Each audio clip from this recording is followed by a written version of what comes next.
It's a regular ritual now. Apple announces updates to the popular MacBook Air line, sometimes at a major event like WWDC, or sometimes just quietly in the middle of the night.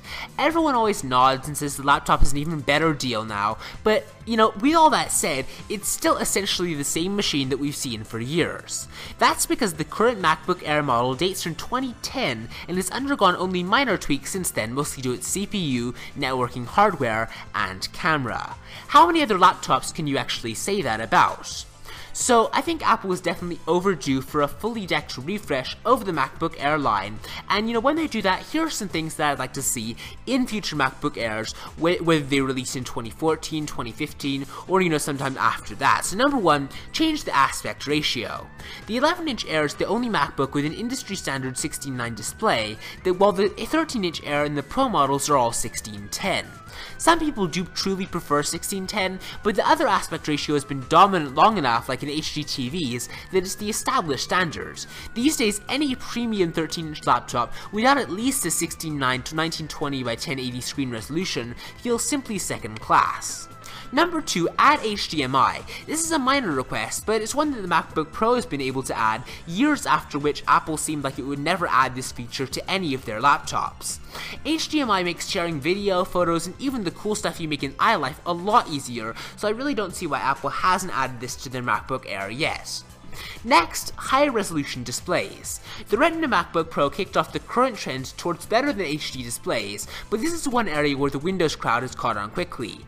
Laptops like the Lenovo Yoga 2 Pro and the Toshiba Kirabook offer 3200 by 1800 or 2560 by 1440 displays for reasonable prices, so it's definitely time for this feature to trickle down to the Air level.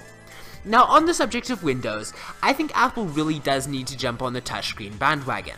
This is another long shot to be sure, but a lot of people are going to be reaching for their screens on their MacBook Air to scroll along a web page or tap a button, and this is one area where Windows has trained people to actually use touchscreens on laptops. OS X lacks the tile-based finger-friendly layout of Windows 8, but it is very easy to swipe and tap in the classic desktop environment anyways. Apple definitely doesn't need to hybridize their MacBook Air line, because I know they've been very adamant that they do not want to do that. Tim Cook has said that, that that's never coming to the MacBooks, and, I'm not sure if this is definitely true, but, Apple, adding a touchscreen to the MacBook Air doesn't mean they have to hybridize their line completely. It just adds another way to, interact with the interface of OS X and scroll down web pages and, interact with the web, and, we've been seeing this on Chromebooks that aren't hybrid Chromebooks, but, it still gives people another way to interact with it.